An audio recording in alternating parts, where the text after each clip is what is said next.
Why do you always play with this cat? Why do you always let it come into this house? Are you a witch? Or do you want this cat to possess you with an evil spirit?" The voice of her mother echoed from the door as she scolded her for playing and petting their neighbor's cat. Fola was a 16-year-old girl who loved cats. There was something about cats that brought out a deep, compassionate side of her that she never knew existed. But Fola didn't own a cat. Her single mother won't even allow it, as she saw cats as evil creatures. She doesn't like keeping animals, but would rather have a dog than a cat in her house. But their neighbor, an 89-year-old woman named Elizabeth, had a cat named Fur. This cat always came to the window of Fola, and after much time, they built a deep connection. Every day when the cat comes to spend time with Fola, she would feed it, play with it, pet it, and sometimes even bathe it. She even talked to it like it was a human, and the cat would respond with physical actions that showed it understood what she was saying to it. But Fola did all this mostly in secret because her mother did not like cats. It was an unfounded superstitious belief that made her mother dislike cats, without even giving them the benefit of doubt. So one day when the mother opened Fola's room and saw her playing with the cat, she scolded her and told her not to allow the cat to come into the house again. But Fola didn't stop. Because the cat always came to the window, that window was now permanently open for her visitor to come in whenever it wanted. But someone must have been observing that the window was always open, and they used that opportunity to enter the house through the window when no one was around and robbed the house. Upon investigation, it was discovered how the robber came into the house, and Fola's mom was furious. This time around, she enforced the closing of that window. Even Fola knew that there was no fighting this, as something bad had happened, and it wouldn't be nice to let it repeat itself again. But since she was not allowed to let the cat into the house, Fola started going to Elizabeth's house to be with the cat. She wouldn't let one bad situation ruin their long-time relationship. She was now friends with not just the cat, but also with the aged Elizabeth. They became so close that she was now taking care of her and helped her run her errands she couldn't do on her own due to her age. But even though Fola's mother didn't object to Fola helping the aged woman, she didn't like that Fola was always with her cat, and she also needed Fola in the house, as she owned a restaurant business there. They lived in a 4-bedroom apartment, and Fola's mother used the sitting room as the restaurant. That means they lived and breathed the restaurant business. But the area they lived in was a bushy path that was close to the river. This meant the community was always having encounters with rats, rodents, snakes, and even in some rare occasions, wild animals. One morning, Fola went to her neighbor's house to tend to them and the cat, and discovered that her neighbor died. After the burial, it was discovered that Elizabeth had willed her cat alongside $2,000 to Fola. This meant Fola would now have to be the parent of Fur the cat.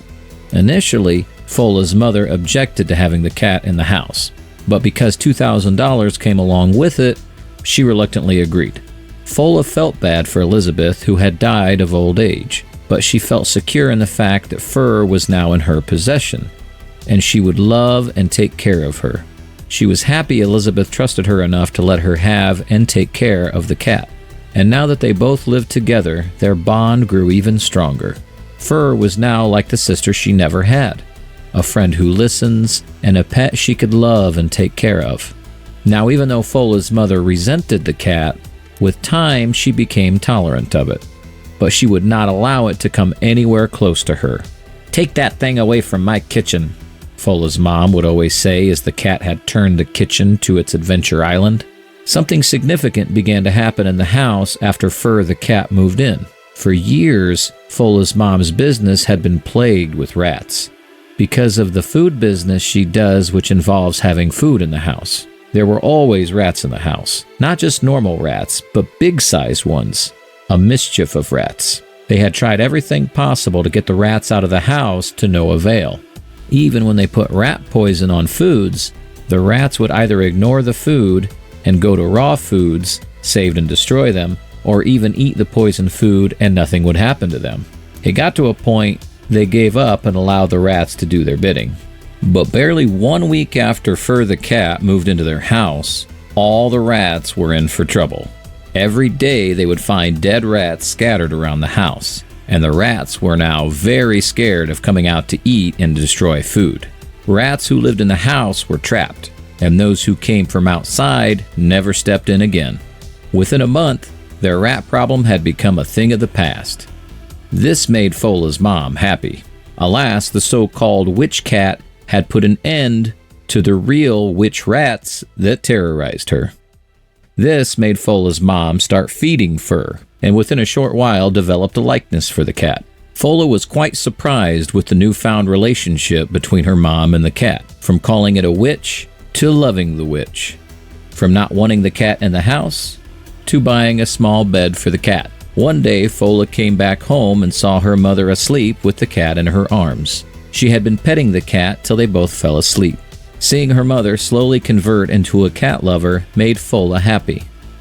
Now she did not have to live in fear of what the mom might do to the cat, but now absolutely knew the mom loved the cat. The cat was now a proper family member in their home, and they showered it with love and affection. But just before the cat came to live with them, Fola's mom had lost her ability to breathe and was rushed to the hospital. The doctor now told her that she had high blood pressure and a near stroke case. She had to rest properly and take some medicine to stabilize her. But since she started being close to Fur, she noticed how her breathing and health improved. There was a period she had forgotten to take her medicine for a week, and when she remembered, she was afraid her blood pressure would be high. But upon checking it, she discovered it was actually very normal. It now seemed as though Fur the cat had natural healing abilities that reduced her blood pressure and gave her good health. She noticed this because whenever she was with Fur, she felt kind of a peace and calmness on her. It got to a stage where, instead of allowing the cat to sleep on its bed, both Fola and the mom would sleep on Fola's mom's big bed just so there could be enough space for three of them to be with the cat. At this point, they had bonded so much with the cat, it felt like a divine connection. They had found an unlikely friendship in a pet, companionship in a cat, security and protection from rats, and even physical healing. For Fola's mom, the rejected stone had now become the chief cornerstone. And for Fola, it was just a dream come true. In no time, Fur got pregnant and gave birth to 4 beautiful kittens. Their family was now expanding, and they loved it. But, like some people who believe in cherophobia would say, when things are going too good, a sad event is destined to happen. This happened to be the case in Fola's little family. One day, while Fola's mom was boiling eggs for her restaurant business, she heard a strange sound behind her. When she turned, she saw a snake coiled behind her as though it wanted to leap and strike her. She screamed for help at the top of her voice, as the snake continued to curl around as though it wanted to take something or even bite her. Fola heard her mother scream and ran into the kitchen. The snake, upon sighting her, now left the mother and charged towards Fola. By this time, Fola was backed up against the wall with nowhere to run. Fola's mom threw a stick at the snake, but it barely hit it, and continued to focus its gaze at Fola. As they were fully in the face of danger and struggling to find an escape route, the snake came even closer to Fola. And just as it was about to leap and bite Fola, Fur the cat came to the rescue.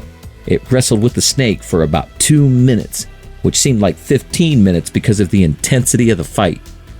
In the end, Fur had torn the snake apart and left it for dead. Fola and her mom were so delighted and relieved that they were no longer in danger and that the snake had been killed. They were so happy and proud of their cat, but they noticed Fur began to walk like it was staggering. And then suddenly the cat fell on the floor. Fola ran to the cat and picked it up, only to discover that it had been bitten by the snake. The poison was responsible for the cat's weakness, and they knew they had to get help immediately. They carried the cat and ran out of the house, screaming for help. There was no animal doctor in the vicinity, so they rushed the cat to the nearest human hospital. By this time, Fur was very weak and was barely moving. The nurses said that they could not do anything as they didn't know how to handle a snake bite. But after a few minutes of screaming for help, one of the nurses tried to remove some of the venom from the spot of the snake bite and administer some antibiotics. But it was a futile effort as the venom had already spread around the cat, and any effort to help the cat was now in vain. Fola held Fur in her hands while he took its last breath. She cried and kissed the cat goodbye with so much pain in her heart. She couldn't believe she had lost her best friend. She couldn't believe this was real. Perhaps she had to pinch herself to wake up from this nightmare. She had so many memories of Fur that now began to come into her consciousness. From the days when Elizabeth was still alive, that it would come to her window and they would play together, to when she was now going to Elizabeth's house to take care of her and the cat, to finally having the liberty of owning Fur and living with her and all the fun times they had together. Now life had cut short her joy. Fur had left behind 3 kittens, and Fola and her mom had sworn to not only take care of them, but never allow any such thing that happened to their mother happen to them. The first step to achieving this was to move out of the house, as the house was in a den of different insects and animals, and they had to look for a veterinary hospital to take care for their cats. But they discovered the vet's place was very far from their place. There was a shortage of vets, and this was one of the reasons why they lost Fur. It was in that moment Fola decided she was going to be a veterinarian doctor, with more emphasis on being a cat caretaker.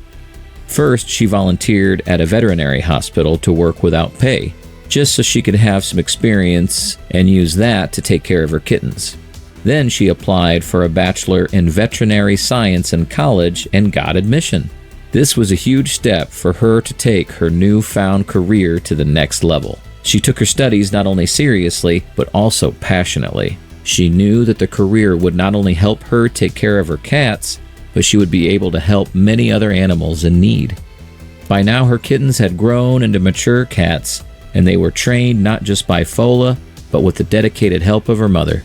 Her mother had now loved the cats so much that they were inseparable. Even when her friends would not approve of the cats, she didn't care. Instead, she went ahead to educate, sensitize, and tell them all the good things she had learnt about cats. Slowly, she converted some of her friends to become cat lovers too. After a few years, Fola was done with school and was now a certified veterinarian. She opened her own clinic where she took care of animals. Within the space of 2 years, her clinic grew to become one of the major veterinary clinics in the state. She had been involved in taking good care of several animals in need. She had made herself a figure in the animal business, and where people knew they would always get help for their animal pets. But there was one particular case that brought back memories of Fur to her. A cat had been rushed into her clinic after being bitten by a poisonous snake. The cat owners had rushed her into the clinic in time, and that was a good thing for the survival of the cat. Fola quickly approached the cat carefully and clipped the hair from the bite area on the cat. She then flushed the area thoroughly by pouring 3% hydrogen peroxide directly on the bite before injecting the cat with an antivenom. Then they continued the treatment of the cat, and after a few hours, the cat's eyes were full of life. As the owners thanked Fola for saving their cat and left, Fola began to remember how she had lost Fur some years back. How Fur could have been saved if only there was a veterinary clinic or doctor around. Or even if she had half the knowledge that she had now, she could have saved Fur. As she had this flashback, tears began to roll down her eyes and her emotions were on a high side. She decided to take the day off so she could be in the right frame of mind the next day and help more animals. She got home and her cats ran into her arms in a warm embrace, and she told herself she needed to let go of the past and embrace the future, which was now before her. She kissed the cats, gave them some treats, and went on to tell her mother of her experience with the cat that was brought into the clinic today. Her mom totally understood her emotions and hugged her, telling her not to worry as Fur would be happy with how they were taking care of her children and how far she had gone in life to become a help to other animals. Now she had saved another cat and prevented a Fur situation, and that was the dream life she had wanted to give other animals, which is a dream come true.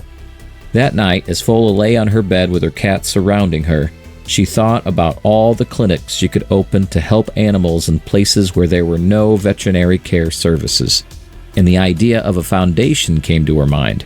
She would open clinics to take care of animals, but she would also open a foundation that would take care of animals that were lost, abandoned, or even ones where the owners didn't have money to care for it, as they would receive free medical care. She knew it required a lot of work, a lot of proposals, and a lot of funding. But she was adamant and passionate about this, and wouldn't let anything stop her from achieving this, which she now saw as her life purpose on Earth. She held her cats close, said a silent prayer, and kissed them goodnight.